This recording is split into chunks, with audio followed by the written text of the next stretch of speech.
My name is Harper. I'm 24 years old, and at 6 o'clock on a Tuesday morning, I stood in my empty driveway staring at the spot where my brand new Toyota Camry should have been.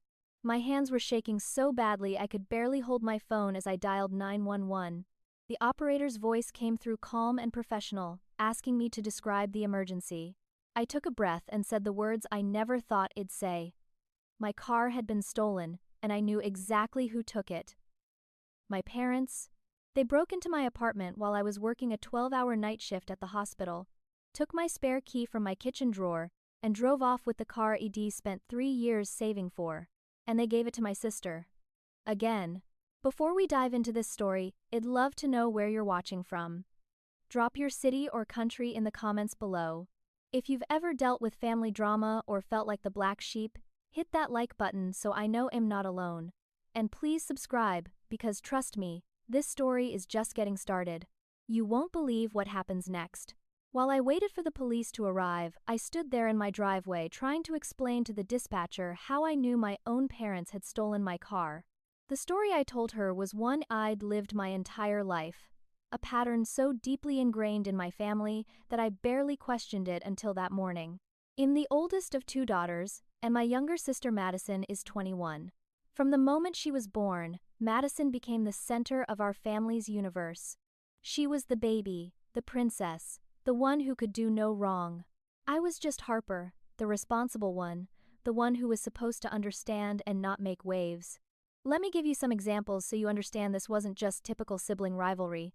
When I was 16, I wanted to go to junior prom. My parents told me if I wanted a dress, I'd need to buy it myself because money was tight. So I babysat every weekend for 3 months, watched the neighbors' kids after school, and scraped together $200. I bought a simple blue dress from a department store, and I was proud of it. 2 years later, when Madison went to her junior prom, my parents took her to an upscale boutique and spent $800 on a designer gown. When I asked why the rules were different for her, my mother said Madison deserved something special because it was such an important milestone. Apparently, my junior prom hadn't been important enough. College was the same story. I worked my tail off in high school, graduated with a 3.9 grade point average, and earned several scholarships. But scholarships don't cover everything, so I took out student loans for the rest and worked part-time as a waitress throughout all 4 years of nursing school. I studied between shifts, survived on ramen noodles and black coffee, and somehow managed to graduate with honors. Madison barely maintained a 2.5 average in high school, didn't qualify for any academic scholarships, and my parents paid her entire tuition to a state university. Not just tuition, they gave her a monthly allowance of $600 for expenses. I'd never gotten a dime. When I asked my father about it, he said I was always so independent and capable, I didn't need their help the way Madison did. Translation: I was being punished for being responsible. Even our high school graduations were treated differently. When I graduated, we went to Olive Garden for dinner. Just the 4 of us, unlimited breadsticks, and my parents spent maybe $60 total. They gave me a card with $50 inside and told me they were proud. When Madison graduated 2 years ago, my parents planned a week-long trip to Hawaii for the 3 of them. I wasn't invited. When I asked why, my mother said they thought I'd be too busy with work to come anyway, so they didn't want to bother me. The real reason was that they only wanted to celebrate Madison. I knew it, they knew it, but nobody said it out loud. I moved out of my parents' house the day I turned 19. I couldn't afford much on a waitress salary, so I rented a tiny studio apartment in a building that had seen better days. The walls were thin, the heater barely worked, and I could hear my upstairs neighbors' every footstep. But it was mine. I was free from the constant comparisons, from watching Madison get everything while I got nothing but expectations. I put myself through nursing school, passed my boards on the first try, and landed a job in the intensive care unit at County Memorial Hospital. I worked night shifts because they paid a differential, picked up every overtime shift I could, and lived as cheaply as possible. For 3 solid years, every extra dollar I earned went into a savings account labeled my car fund. I drove a beat-up 2008 Honda Civic that I'd bought used for $1,500. That car had 240,000 miles on it, the air conditioning had died years ago, and the transmission slipped every time I tried to accelerate on the highway. But it got me to work and back, and that was all I needed. I told myself that one day, when I'd saved enough, I'd buy myself a reliable car. Something new, something safe, something that was entirely mine. Last year, I finally hit my goal. I had $28,000 saved up. I walked into a Toyota dealership, paid cash for a brand new 2024 Camry in silver, and drove it off the lot with tears streaming down my face. It had all the safety features, backup camera, lane departure warning, everything. It was the first major thing I'd ever owned that nobody had given me or loaned me or held over my head. It was mine. My parents came to see it once. My mother walked around it, ran her finger along the hood, and said it was nice, but wasn't silver a bit boring. My father asked how much I'd paid, and when I told him, he whistled and said I could have gotten a better deal if I'd asked him to negotiate for me. Madison took one look at it and said it was cute, kind of basic, but cute. None of them said they were proud. None of them acknowledged the 3 years of sacrifice it took to earn that car.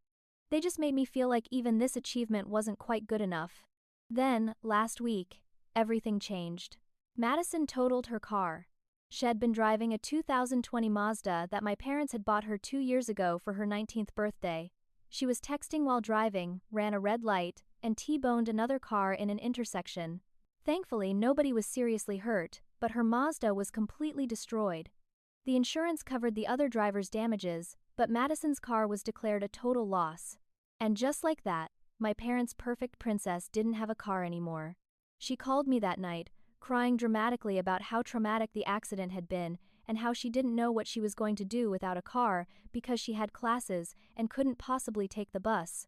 I was sympathetic about the accident, relieved she wasn't hurt, but I also reminded her that plenty of college students manage without cars. I'd done it myself for 2 years. 2 days later, my mother called me.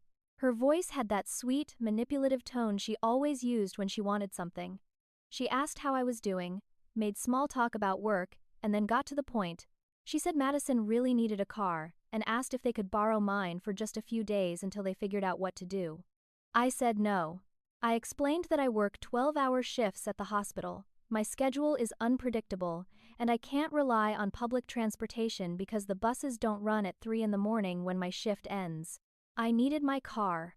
My mother's voice went cold. She said she couldn't believe I was being so selfish, that family was supposed to help each other, and that she'd always known I had a cruel streak, but this was a new low. Then she hung up on me. I sat there staring at my phone, feeling guilty and angry and confused all at once. But I didn't change my mind.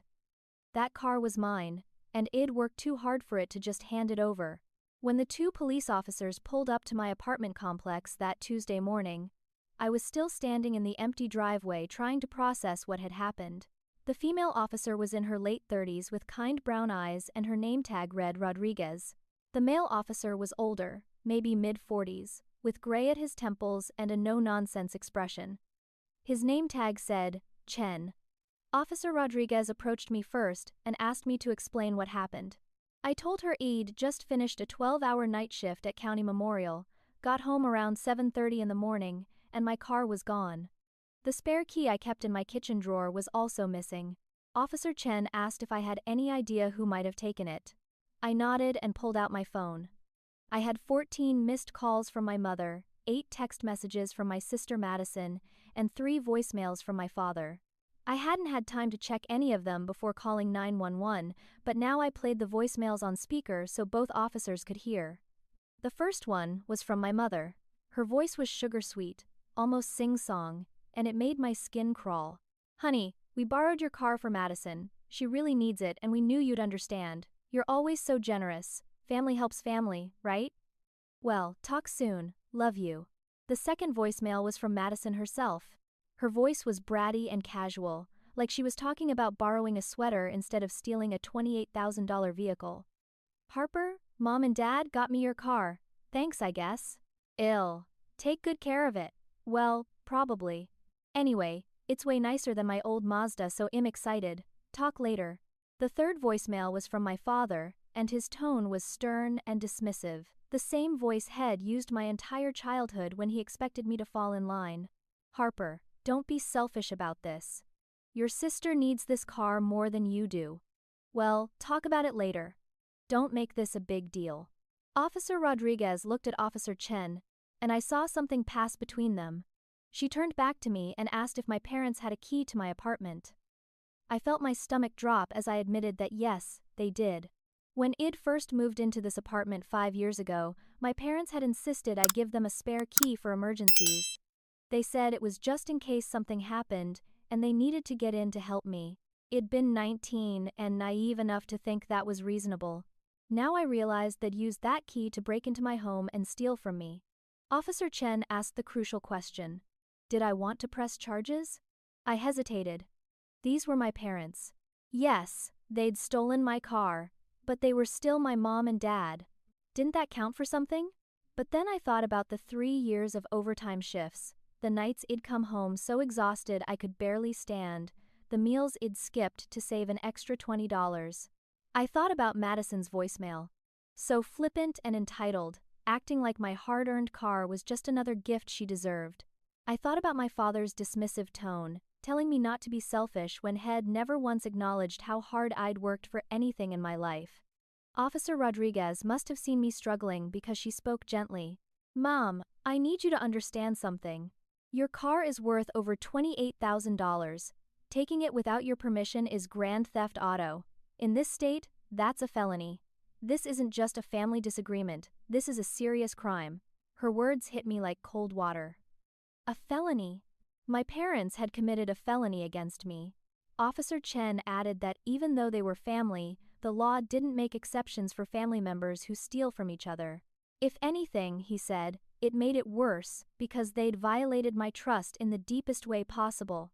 I made my decision. My voice was shaking, but I said it clearly. Yes, I wanted to press charges. Officer Rodriguez nodded and pulled out a notepad. She took my full statement, asked me detailed questions about the timeline, photographed my empty driveway, and made copies of my car title and registration proving I was the sole owner. Officer Chen called in a bolo, which he explained meant, be on the lookout, for my silver Toyota Camry. I gave them my parents' address, a house on Maple Ridge Drive about 15 minutes away, and both officers said they'd go there immediately to recover my vehicle. They asked if I wanted to come with them. I said yes. I needed to see this through. I rode in the back of Officer Rodriguez's patrol car, watching familiar streets pass by as we drove to my childhood home. My heart was pounding so hard I could hear it in my ears. Part of me couldn't believe I was actually doing this, actually bringing the police to my parents' house. But another part of me, the part that had been overlooked and dismissed and taken for granted for 24 years, felt something I hadn't expected. I felt powerful. We pulled up to the house, and there it was, my beautiful silver Camry, parked in the driveway like it belonged there. Seeing it there made everything real. They'd actually done this. They'd actually stolen my car. Officer Chen parked behind it, blocking it in. I noticed Madison's destroyed Mazda was in the garage, its front end completely smashed, a stark reminder of why we were all here in the first place. The house itself looked perfect as always. A large, 4-bedroom suburban home with a manicured lawn and flower beds my mother obsessed over. I'd grown up in that house, but it never felt like I belonged there, not really. Madison had always fit the family portrait better than I did. Officer Rodriguez knocked on the front door. It took a minute, but then my father opened it. Richard Montgomery, 52 years old, real estate agent, always too busy to attend my school events but never too busy for Madison's. He was wearing khaki pants and a polo shirt, probably getting ready for work, and when he saw me standing there with 2 police officers, his face went from confused to bright red with anger in about 2 seconds flat. "Harper, what the hell is this? Why are the cops here?" he demanded, not even greeting me, just immediately on the offensive, like I was the one who'd done something wrong. I kept my voice as steady as I could. "You stole my car." My father actually laughed, a sharp, dismissive sound. "Stole? Don't be so dramatic. We're family. We borrowed it." Officer Rodriguez stepped forward, her voice professional and firm. "Sir, did you have your daughter's permission to take her vehicle?" My father waved his hand like the question was ridiculous. "I'm her father. I don't need permission." Officer Chen spoke up then, his tone leaving no room for argument. "Actually, sir, the car is registered solely in your daughter's name. She's 24 years old, a legal adult, and the sole owner of that vehicle." Taking it without her permission constitutes theft under state law. That's when my mother appeared. Diane Montgomery, 50 years old, stay-at-home mom, and the undisputed master of emotional manipulation. She pushed past my father, and tears were already forming in her eyes, her voice trembling like it'd physically hurt her. "Harper, sweetheart, why are you doing this? We're your parents. We love you. We were just trying to help your sister." I felt the familiar guilt starting to creep in, the old pattern of me backing down whenever my mother cried, but I forced myself to stay strong. "You broke into my apartment and stole my car, Mom. That's not helping, that's a crime." My mother clutched her chest, like I'd stabbed her. "We didn't break in, we have a key. And Madison needed it." What were we supposed to do? Let her drop out of school because she doesn't have transportation? I was about to respond when Madison herself came outside. She was wearing pajama shorts and an oversized sweatshirt, her blonde hair in a messy bun, and she was holding her phone like it was a shield. "You called the cops? On Mom and Dad?" "Over a car," she said, her voice dripping with disbelief and contempt. I turned to face her. "Over my car, Madison, that I bought, with my money, that I worked 3 years to save for." Madison rolled her eyes so dramatically I thought they might fall out of her head. "Oh my God, you're so selfish. I needed a car." What was I supposed to do? Take the bus? The words came out of my mouth before I could stop them. "Yes, Madison, take the bus. Or an Uber, or carpool with a friend, like I did for years when I was in college." Madison's jaw dropped like I'd suggested she walk barefoot over hot coals. "That's different. You didn't have a choice. I'm in college, I have a life." I felt something break inside me, some last thread of patience I'd been holding on to. "I worked full-time through college, Madison. Full-time. I know exactly what it's like to juggle school and life without a car. You can figure it out too." My father stepped forward, and his voice dropped to a threatening tone I'd heard before. Usually right before Head ground me for some minor infraction, while letting Madison get away with major ones. "Harper, if you don't drop this right now, you're no longer our daughter. Do you understand me? You'll be dead to us?" The words hung in the air. This was the ultimate threat, the nuclear option. For a moment I stood there, feeling the weight of what he was saying. If I went through with this, I'd lose my family. My parents, my sister, probably my extended family too once word got out. I'd be alone. But then I thought about the woman I'd become, despite them, not because of them. I thought about the patients I cared for in the ICU, the ones who thanked me with tears in their eyes for saving their lives. I thought about my best friend Jasmine Hode stood by me through everything. I thought about the life I'd built entirely on my own, with no help from these people standing in front of me. I looked my father in the eye and said, "Then I guess I'm not your daughter anymore. Officers, I want my car back now and I want to press full charges." Officer Rodriguez turned to my father. "Sir, we need the keys to the vehicle."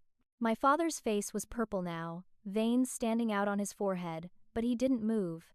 He just stood there with his arms crossed like a stubborn child. Officer Chen stepped forward. "Sir, we can do this the easy way or we can arrest you for obstruction of justice. Your choice." My mother broke first. "Richard, just give her the keys. This is insane. She's actually serious."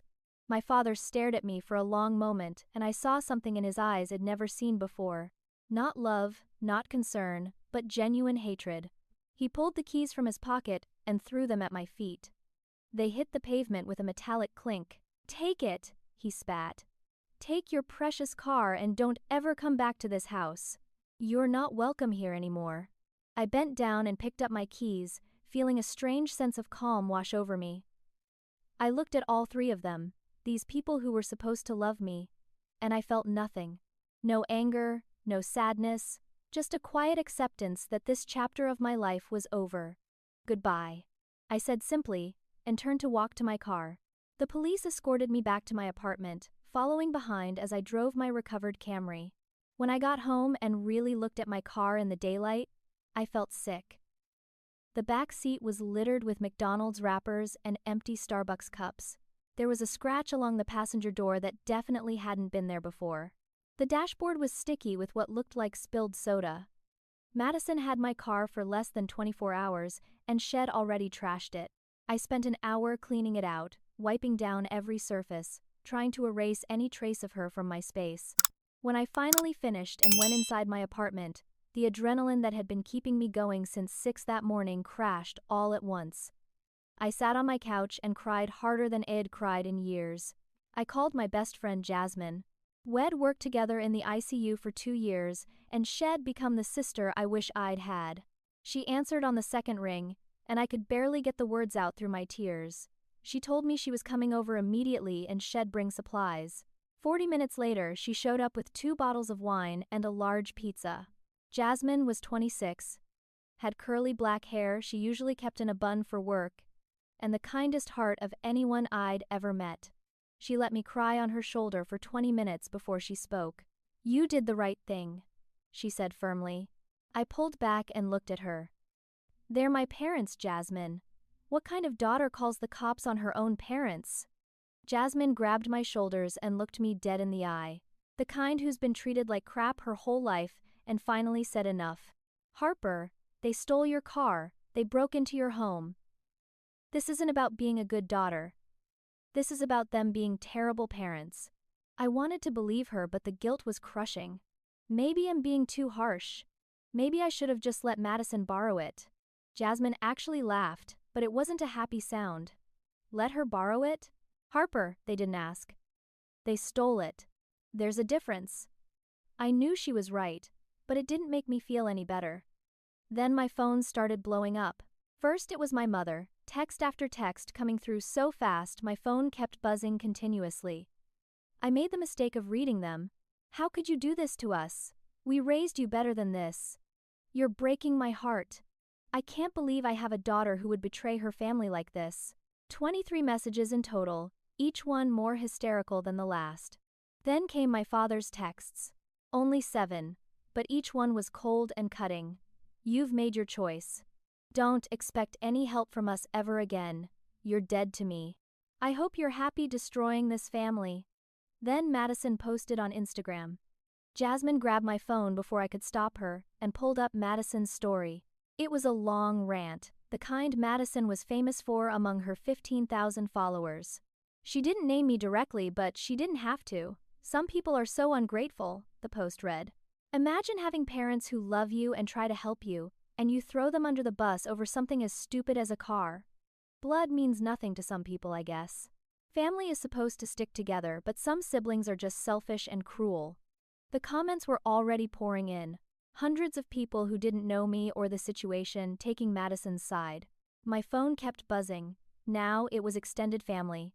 My Aunt Carol, my father's older sister, who I'd always liked, Uncle Pete, my mother's brother, my grandmother Patricia, who I hadn't heard from in months, cousins I barely knew, all of them sending variations of the same message. "How could you? Family comes first, you should be ashamed, your parents are devastated." I tried to explain to Aunt Carol. I called her and told her the whole story, about the theft, the favoritism, the years of being treated like I didn't matter. She cut me off halfway through. "I don't care about the details, Harper. You don't call the police on family. I don't care what they did, you just don't." I realized then that my parents had already controlled the narrative. They'd called everyone first, spun the story their way, and painted themselves as the victims. In their version, they'd simply borrowed my car to help my sister, and I'd overreacted by calling the police like they were criminals. No mention of the breaking and entering. No mention of them taking it without asking. No mention of the years of treating Madison like a princess, while treating me like I was invisible. Just poor Diane and Richard, betrayed by their ungrateful daughter. That night I couldn't sleep. I kept checking Madison's Instagram and watching the comments pile up. She was playing the victim perfectly, posting sad selfies with captions about family betrayal. Her followers ate it up. "Your sister sounds toxic. Cut her out of your life, you don't need that negativity. Family is supposed to support each other. What's wrong with her?" I wanted to scream that I was the one who'd been wronged, that I was the victim here, but what was the point? Madison had the bigger platform and she'd already won the court of public opinion. Jasmine stayed with me that whole night. She took my phone away at midnight and told me to stop torturing myself. We drank wine and ate pizza, and she told me stories about her own dysfunctional family until I finally laughed for the first time all day. Around 2 in the morning, she looked at me seriously and said, "Harper, I need you to hear this. You have been the family scapegoat your entire life. Everything you told me tonight, all those stories about being treated differently than Madison, that's textbook golden child and scapegoat dynamic. Your parents are narcissists, and Madison is their golden child. You were never going to win with them." I'd never heard it put that way before, but something about naming it made it feel real and valid in a way it hadn't before. "So, what do I do?" I asked her. Jasmine squeezed my hand. "You keep going. You build a life without them. And you never, ever let them make you feel guilty for standing up for yourself." I wanted to believe I could do that, but sitting there in my apartment at 2 in the morning with my entire family turned against me, I felt more alone than I ever had in my life. 3 days later, I was back at work for a night shift. I'd tried to put the whole situation out of my mind and focus on my patients. I was taking care of Mr. Freeman, a 78-year-old stroke patient who'd been in the ICU for a week. He was making good progress, and I was helping him with some physical therapy exercises when my supervisor paged me. Carol Winters was the head nurse on our unit, 55 years old, strict but fair, and someone I'd always respected. When I walked into her office, I could tell something was wrong from the look on her face. She asked me to sit down and then told me she'd received a complaint about me. My stomach dropped. "A complaint from who?" I asked.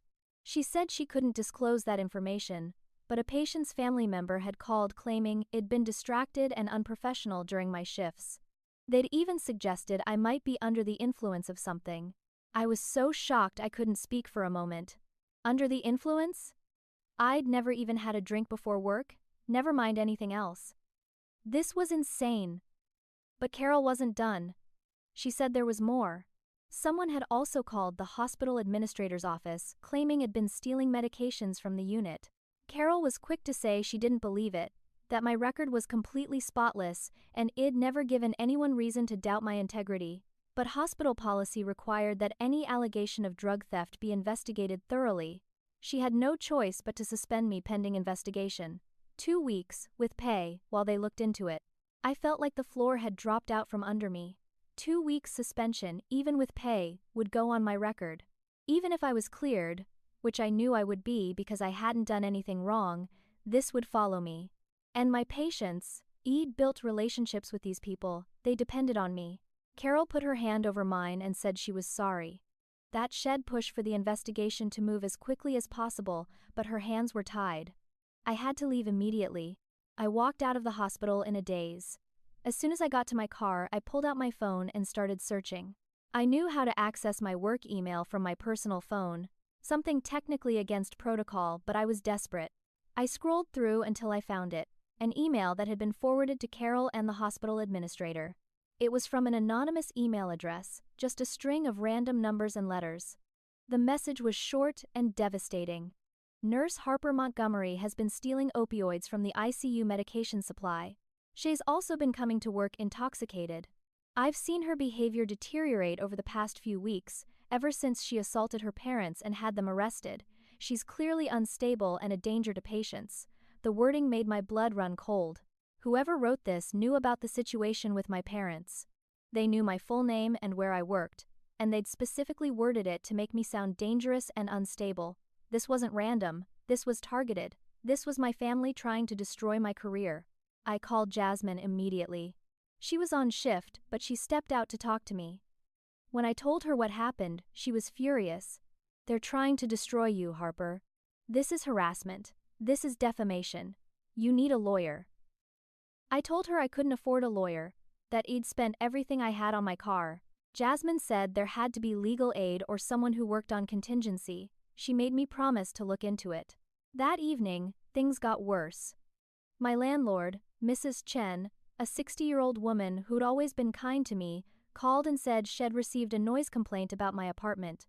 She said neighbors were complaining that I was being too loud, playing music at all hours, and possibly subletting my apartment illegally. I couldn't believe what I was hearing. I worked night shifts. I was hardly ever home, and when I was usually sleeping.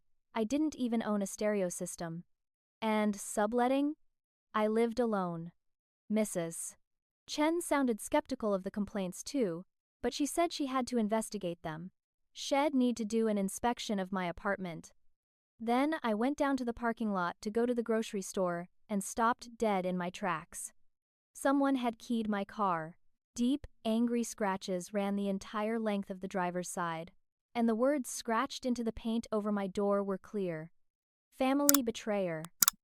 I stood there staring at my ruined car, and I felt something inside me break. They weren't going to stop. My family wasn't going to let this go. They were going to systematically destroy every part of my life until I had nothing left. I sank down onto the curb next to my car and started crying.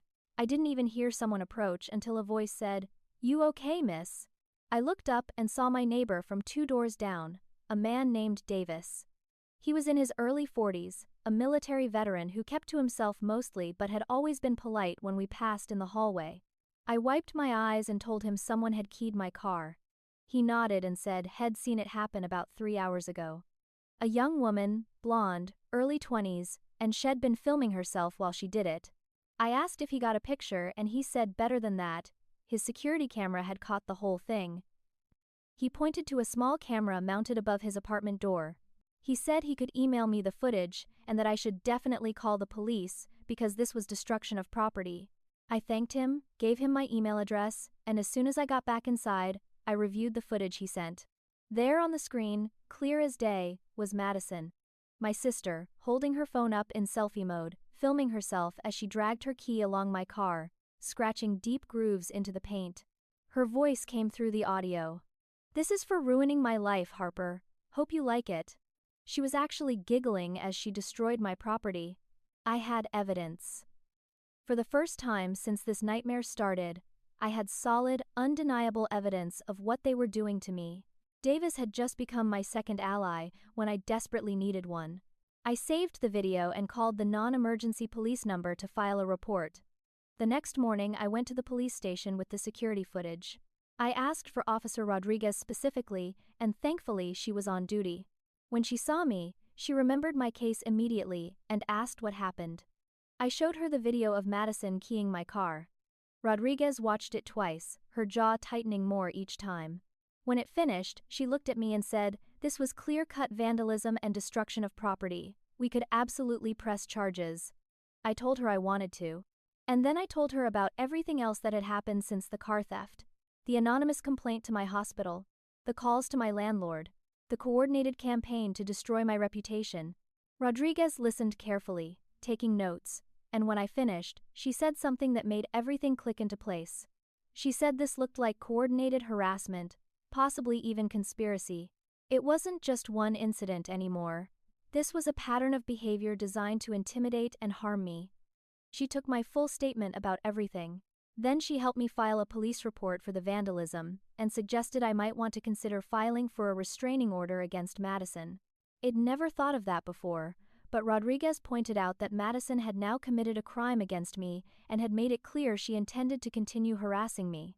A restraining order would legally require her to stay away from me, my home, and my workplace. If she violated it, she'd be arrested immediately. Rodriguez walked me through the paperwork. As we filled it out together, she said something quietly that stuck with me. She told me her own sister had stolen $10,000 from her 5 years ago, and she knew what it was like when family betrayed you. She said the hardest thing she ever did was press charges against her own sister, but it was also the moment she took her power back. She told me not to back down. I felt tears sting my eyes and thanked her for understanding. Next, I looked into lawyers. I couldn't afford much, but Jasmine had been right about finding someone who worked on contingency. I found a young attorney fresh out of law school named Marcus Webb. He was 29, hungry to prove himself, and when I told him my story, his eyes lit up. He said this was actually a really strong case. Theft, harassment, defamation, property damage. We could sue civilly while the criminal case against my parents proceeded. He'd take it on contingency, meaning he wouldn't charge me up front, but would take a percentage if we won. Marcus sent cease and desist letters that same day to my parents, Madison, and even to my Uncle Greg and Aunt Carol, who'd been particularly aggressive in their harassment. The letters legally notified them to stop all contact with me immediately or face further legal consequences. It felt good to fight back, to take action instead of just absorbing their attacks. Then Carol from the hospital called with good news. The IT department had traced the anonymous email.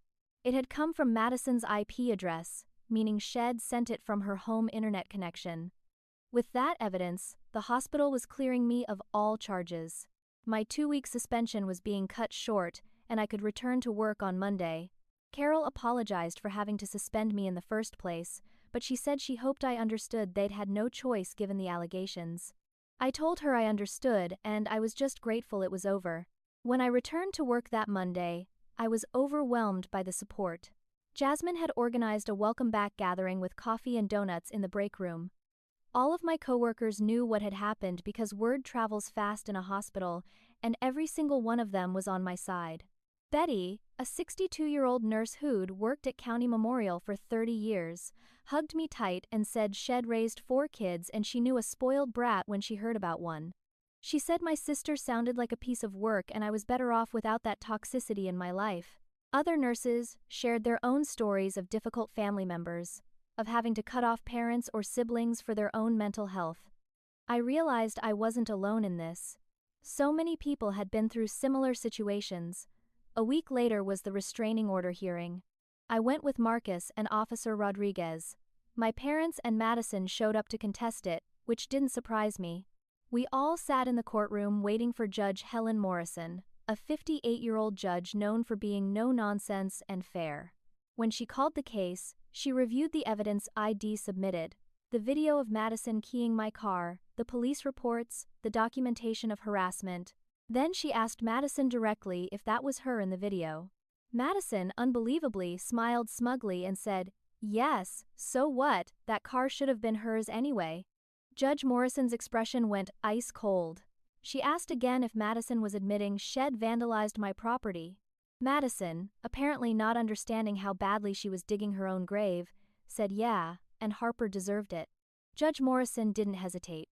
She granted the restraining order immediately, ordering Madison to stay at least 500 feet away from me, my home, and my workplace at all times. Violation would result in immediate arrest. Madison's jaw dropped. She actually said, "You can't do that." To which Judge Morrison replied calmly, "I just did." Next case. My parents were furious. As we left the courtroom, my father got in my face one last time and said this wasn't over, that I'd destroyed our family. I looked him in the eye and said, "No, Head destroyed it years ago. I just finally stopped pretending everything was fine." 2 weeks passed relatively peacefully after the restraining order was granted. Madison was legally required to stay away from me. My parents hadn't contacted me directly, and I was back at work feeling like maybe, just maybe, the worst was over. I was starting to relax a little bit, starting to believe that maybe standing up for myself had actually worked. Then my Uncle Greg called. Greg was 48, my father's younger brother, and had always been the cool uncle growing up. He was the one who'd taught me to ride a bike, who'd sneak me candy when my parents weren't looking, who'd always seemed to genuinely care about me in a way my own parents didn't. When his name popped up on my phone, I felt a surge of hope. Maybe not everyone in my family had turned against me. He asked if we could meet for coffee. Said he wanted to hear my side of the story because he thought it was unfair that everyone had been so harsh on me without listening to what I had to say. I was so desperate for someone in my family to believe me that I said yes immediately. We met at a neutral coffee shop the next afternoon. Greg was warm and sympathetic from the moment he sat down. He said he was sorry for everything he'd been through, and that Head always noticed how differently my parents treated me compared to Madison. He said Head'd seen the favoritism for years but hadn't known how to address it without causing family drama. I opened up to him completely. I told him everything. The lifetime of being overlooked, the car theft, the harassment campaign, the workplace sabotage, Madison keying my car, all of it. Greg listened attentively, nodding in all the right places, asking thoughtful questions. It felt so good to finally have someone from my family validate what I'd experienced. Then he said something that made me pause. He suggested that maybe I should consider dropping the charges against my parents. I asked him why I would do that after everything they'd done. He leaned forward and said, "Head, been thinking about it, and he had an idea. If I dropped the charges, he would personally talk to my parents, mediate the situation, get them to apologize, and pay for all the damage to my car. He said he could convince them to back off and leave me alone. But if I kept pushing the legal route, he said, things were just going to escalate further. Did I really want to be in a years-long legal battle with my own parents? I felt the familiar guilt creeping back in. Greg must have seen my hesitation because he pressed harder. He asked if I really wanted to send my own parents to jail. He said that would haunt me for the rest of my life, that I'd regret it when they were old and gone. Then he told me something I didn't know. My father's real estate business was struggling. If Richard got a criminal record, he could lose his license and his livelihood. My mother had no income of her own. They could lose their house. Did I want to be responsible for destroying their lives? I sat there feeling torn. Part of me wanted to believe Greg, wanted to believe there was a path to resolution that didn't involve courts and lawyers and restraining orders. But another part of me, the part that had grown stronger over the past few weeks, was skeptical. I told Greg I needed to think about it. He said that was fine, he'd call me in a few days to see what I decided. We parted ways, and I drove home feeling more confused than ever. I called Jasmine immediately. Her response was immediate and emphatic. Absolutely not. Hell no, don't you dare drop those charges. When I tried to explain Greg's points about my father's business and my parents possibly losing their house, Jasmine cut me off. She said my parents stole my car, tried to ruin my career, and Madison vandalized my property. Those were crimes. The consequences were their responsibility, not mine. But I kept thinking about what Greg had said. Maybe I was being too harsh, maybe there was a way to fix this without destroying everyone's lives. 2 days later, Marcus called. His voice was tight with anger. He said we had a problem. Someone had contacted my parents and given them detailed legal advice on how to countersue me. More than that, whoever it was had told them about conversations I'd had with my lawyer, about my legal strategy, about things only I should have known. Marcus had done some digging and traced the email back to an IP address. It belonged to Greg. I felt like I'd been punched in the stomach. Marcus explained that Greg had been feeding information to my parents the entire time. Everything I'd told him at that coffee shop had gone straight back to them. Had never been trying to help me. Had been spying for them, gathering intelligence they could use against me. It was a classic manipulation tactic. Pretend to be supportive, gain trust, gather information, then use it as a weapon.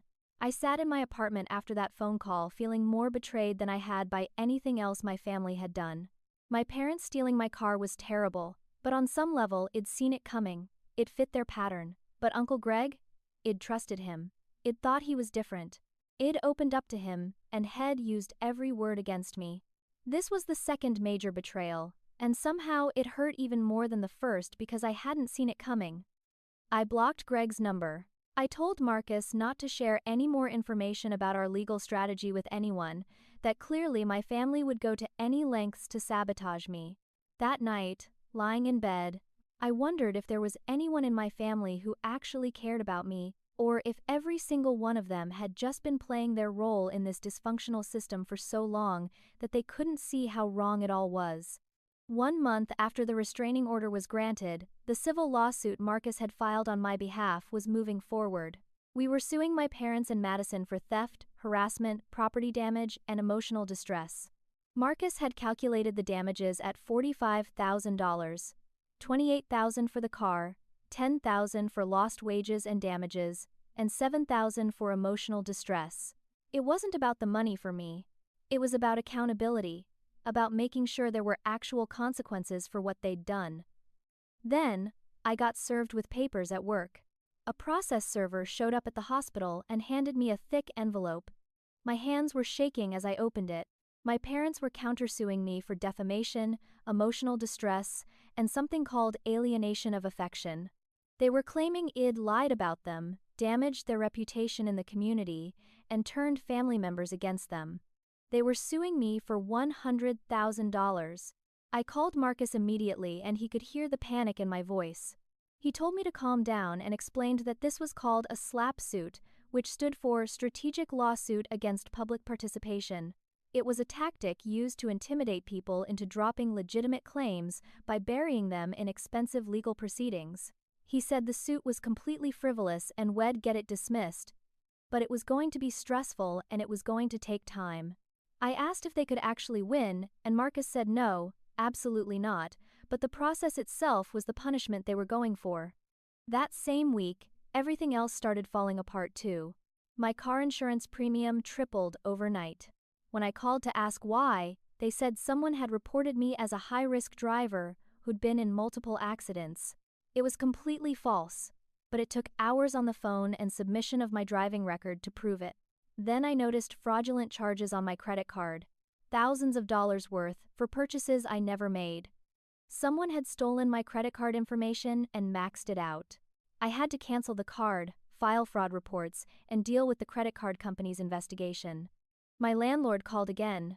Someone had submitted a fake eviction notice in my name, claiming I owed thousands in back rent. Miss Us. Chen knew Eid never missed a payment, but she had to investigate where this fake document came from. At work, another anonymous patient complaint was filed, claiming Eid been rough with an elderly patient during care. This time, my supervisor knew it was false immediately because I'd been working with a partner that entire shift who could vouch for me, but it still had to go in my file. I was drowning. Working 12-hour shifts, fighting a lawsuit and a countersuit, dealing with credit fraud and insurance issues and harassment. I wasn't sleeping. I'd lost 15 pounds in 3 weeks because I was too stressed to eat. My hands shook constantly. Jasmine kept telling me I needed to take care of myself, but I didn't know how to stop and rest when everything was on fire. One night I had a complete breakdown. I'd just finished a particularly brutal shift, where Wed lost a patient despite everything Wed tried to save him. I was emotionally exhausted and physically drained. I got to my car in the hospital parking lot and just sat there, unable to make myself turn the key. My phone rang. It was my grandmother, Patricia, 79 years old, the woman who'd taught me to bake cookies and read me stories when I was little. I hadn't heard from her since the restraining order hearing. I answered, hoping desperately that maybe she was calling to support me. Instead, her voice was cold. She said she was very disappointed in me. I tried to explain what had really happened, but she cut me off. She said she understood perfectly well that I'd turned my back on my family over a car. She said my parents were devastated and my sister was in therapy because of me. I tried to tell her that they'd stolen from me, that they'd tried to ruin my life, but she wouldn't listen. She said family is family, and you don't air dirty laundry in public. You don't sue your own parents. Then she delivered the final blow. She was removing me from her will. She wanted me to know that. Then she hung up. I sat in that parking lot and sobbed harder than I ever had in my life. My grandmother, the one person in my family I'd thought might understand, had just disowned me. I felt completely and utterly alone. Every single person in my family had turned against me. They'd all chosen my parents' version of events over the truth. I texted Jasmine. I can't do this anymore. She called me within seconds asking where I was. When I told her I was still at the hospital, she said to stay there and she'd be right down. Jasmine found me 10 minutes later and climbed into my passenger seat. She hugged me while I cried and told her I was done. I was giving up. I was going to drop everything and just move away and start over somewhere else where nobody knew me. Jasmine grabbed my face and made me look at her. She said I was not giving up, that it'd come too far. I told her everyone hated me, even my grandma. Jasmine said everyone who mattered supported me, her, my coworkers, the people who actually knew and loved the real me. I said I was so tired. She said I was also the strongest person she knew. Then my phone buzzed with an email from Marcus. I almost didn't want to look at it, couldn't handle more bad news.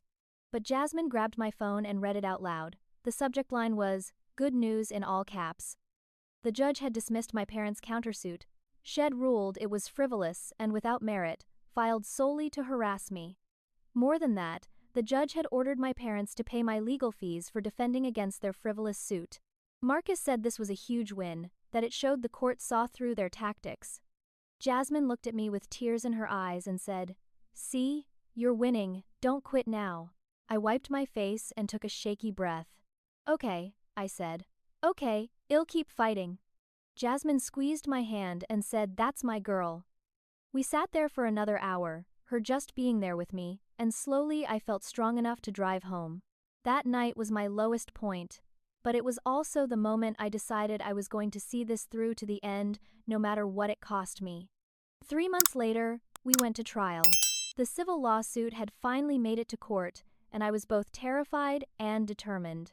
Marcus had prepared me thoroughly, walking me through what to expect, how to answer questions, how to stay calm under pressure. Officer Rodriguez came as a witness, bringing all the police reports and documentation from the car theft. Mr. Davis came with his security footage of Madison vandalizing my car. Jasmine took the day off work to sit in the courtroom with me for moral support. My parents arrived with their lawyer, a man named Arnold Kent, who looked exactly like the kind of sleazy attorney you'd expect.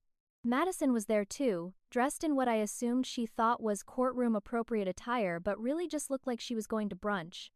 The trial lasted 2 days. On the first day, we presented our evidence.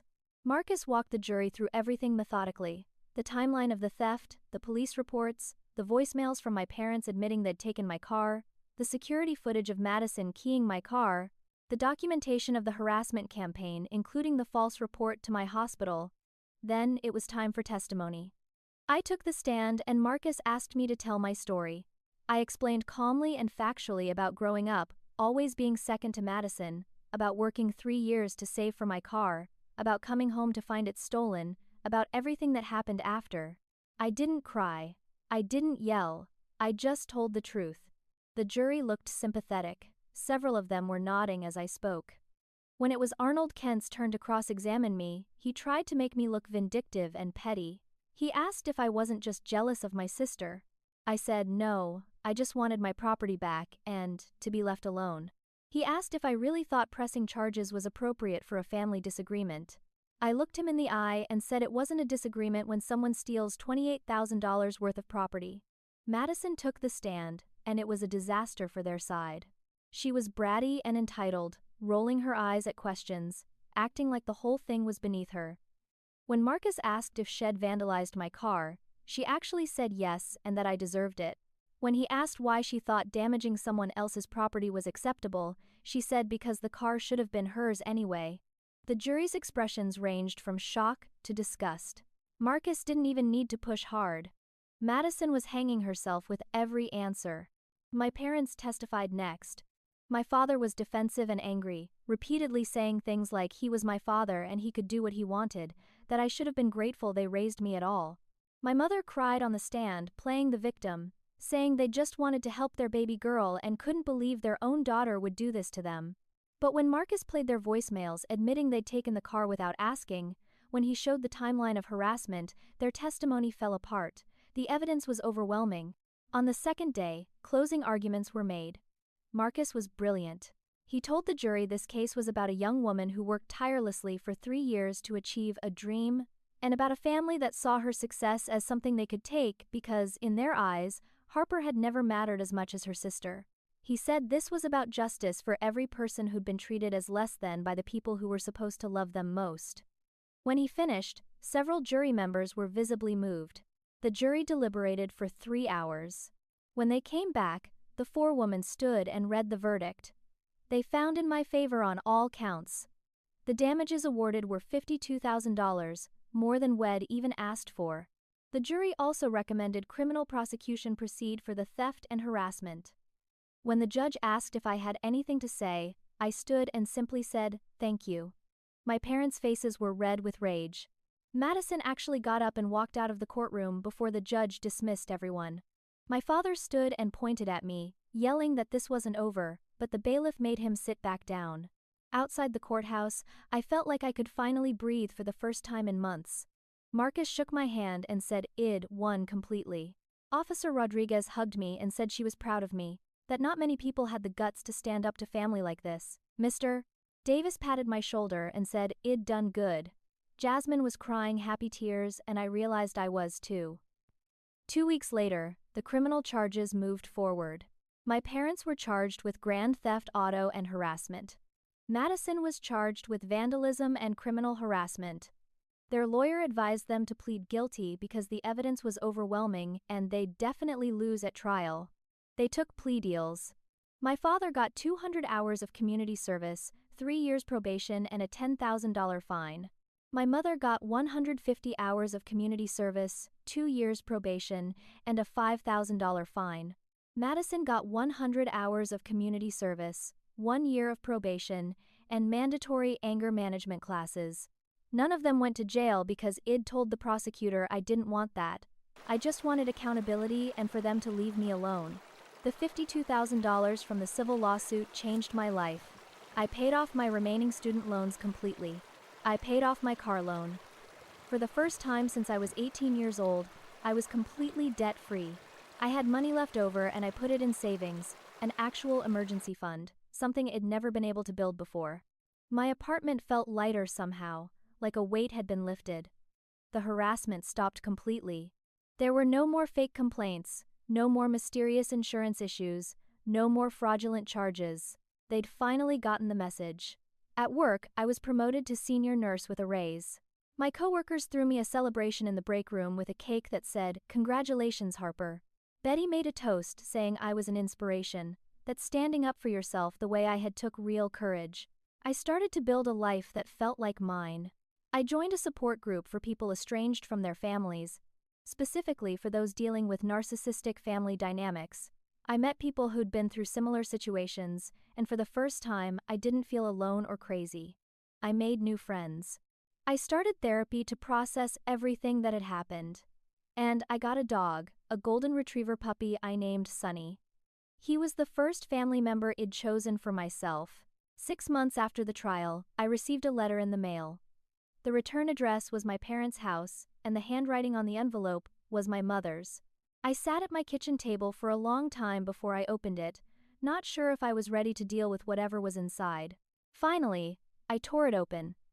The letter was short, handwritten on my mother's cream stationery.